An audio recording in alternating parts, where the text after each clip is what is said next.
Odotusmusiikki. Eli tämä ruma kakkanaama tästä vithuun ja jo kivempi tilalle. Itellä oli tässä näin tämmönen harmaa lärpäke ja sitten sen alla samanlainen musta, jotka sitten vaan revin tahdon voimalla pois. Ja ne sais vissiin jotenkin sulattelemalla kans irti, jos niitä haluaa käyttää sitten myöhemmin, koska tällä tavalla niistä ei tullut kyllä uudelleen käytettäviä.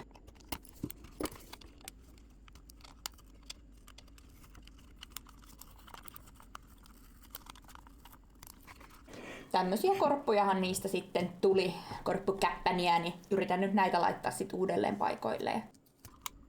Sit hei, kun meiseli käteen ja vähän ruuveja pyörittelemään. Freeze! Eli poista nämä ruuvit.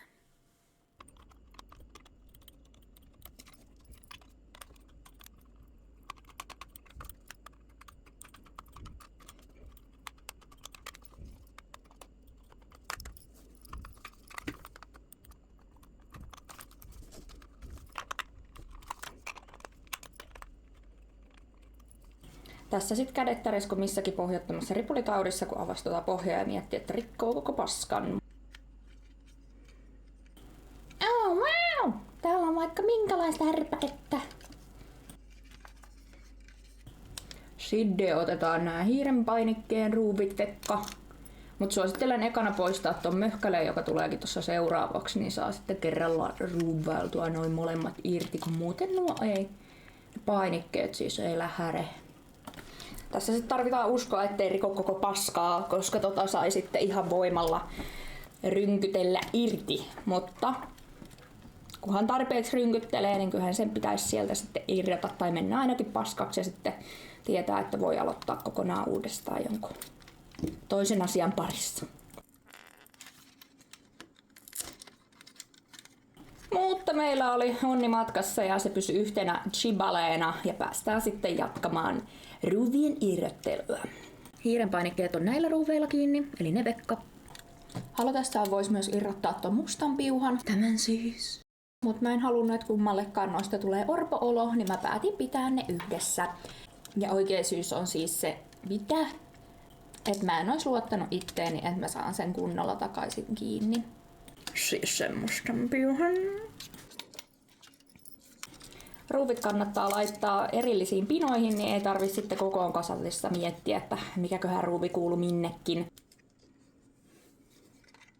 Otin avuksi pinsetit, että saisin noita vähän tuolta kitkuteltua irti ja ne lähti sitten helpommin.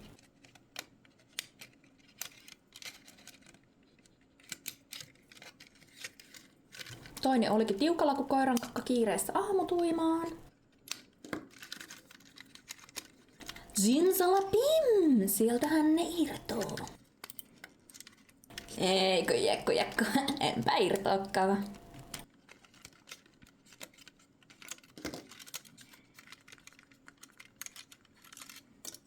Tungetaan kaikki sisälmykset takaisin pihalle, mitä ei kun sisälle, niin päästään kääntelemään hiiri sitten oikein päin. Poistetaan tuosta pierolierun pohjasta nuo ruuvit, että päästään tuohon rullaan sitten käsiksi. Voi olla, että tuon rullan olisi saanut vaihdettua ilman tätä pohjan irrotusta, mutta joku syy kai mulla on ollut, että mä en ole tehnyt niin. Että voi olla, että ei saa.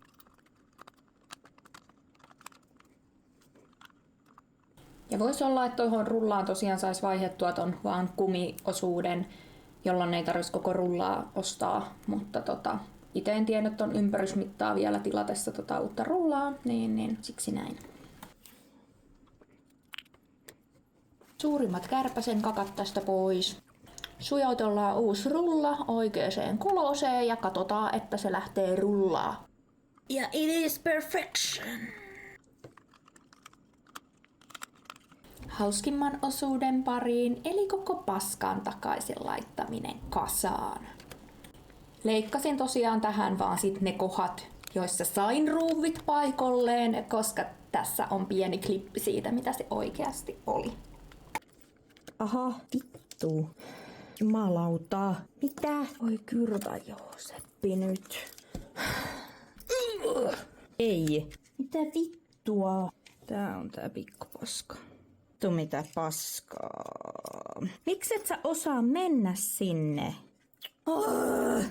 Eli tähän matkaan kannattaa varautua tosiaan henkisesti, koska voi olla, että se tulee olemaan pelkkää paskaa. Ja kun tuossa aikaisemmin tosiaan sanoin niistä ruuvipinoista, niin tässähän mulla oli mennyt sitten ne sekaisin ja mä jouduin vähän miettimään, että mikä ruuvi kuuluu mihinkin ja jopa purkamaan sitten vastalaittamia ruuveja. Tässä kohtaa meillä ei ollut vielä molemmin puolesta suostumusta, joten siksi meillä oli vähän sisäänmenohankaluuksia. Mutta sitten vähän pyöriteltiin ja hyöriteltiin, niin tultiin yhteisymmärrykseen, että tämä asento on parempi. Näin se menee luikahtaen paikoilleen. Ja sitten toinenhan menee heti paikoilleen kuin vanhalla tekijällä.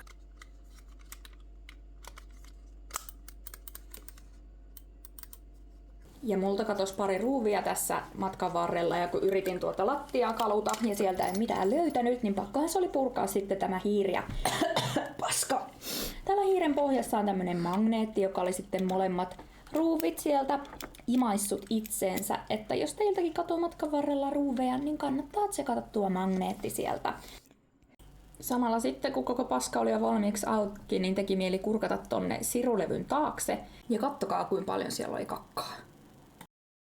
Ja hiirihän oli ollut mulla käytössä tässä puoli vuotta, että kannattaa tosiaan tsekata, jos alkaa hiiressä ole jotain ongelmaa, että voisiko tuolla olla pölyä, joka sitten selittää tilanteen. Mut kattokaa, kun tää näyttää nyt jo niin hienolta. Sitten käännetään tää meidän rakas takaisin selin makuulle.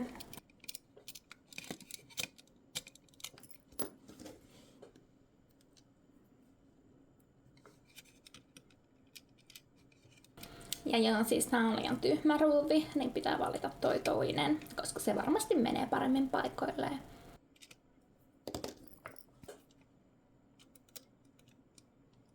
Ja what? Niinhän se menikin!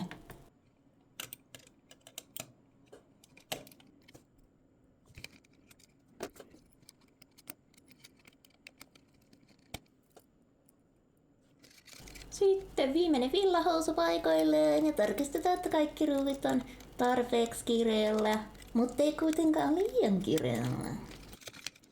Tän möhkäleen, eli oisko tää vissiin akku, niin sai ihan helposti paikalleen sillä vanhalla liimapinnalla.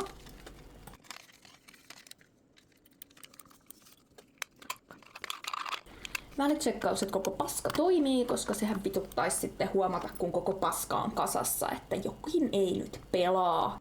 Sitten alettiin jo olla niin lähellä valmista lopputulosta, että enää viimeiset ruuvit paikoilleen. Että...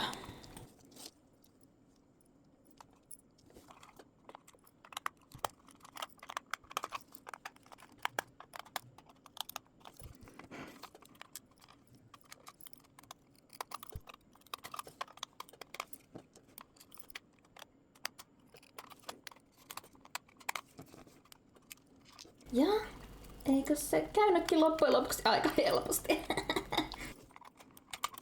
Ja koska Sinillä siivous sujuu, niin ajattelin sitten putsata tämän pohjankin tässä samalla. Ja mä oon siis Sini, jos et koe tajunnut.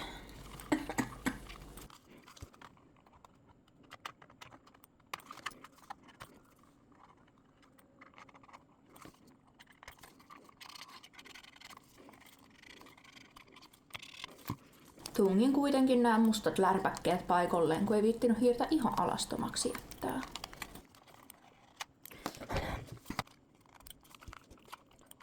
Tässä olisi ollut nämä mun omat harmaat suojat vielä tuohon, jos olisi halunnut laittaa. Mun mielestä lopputuloksesta tuli tosi pretty ja oli kaiken vaivan arvoista. Vai oliko?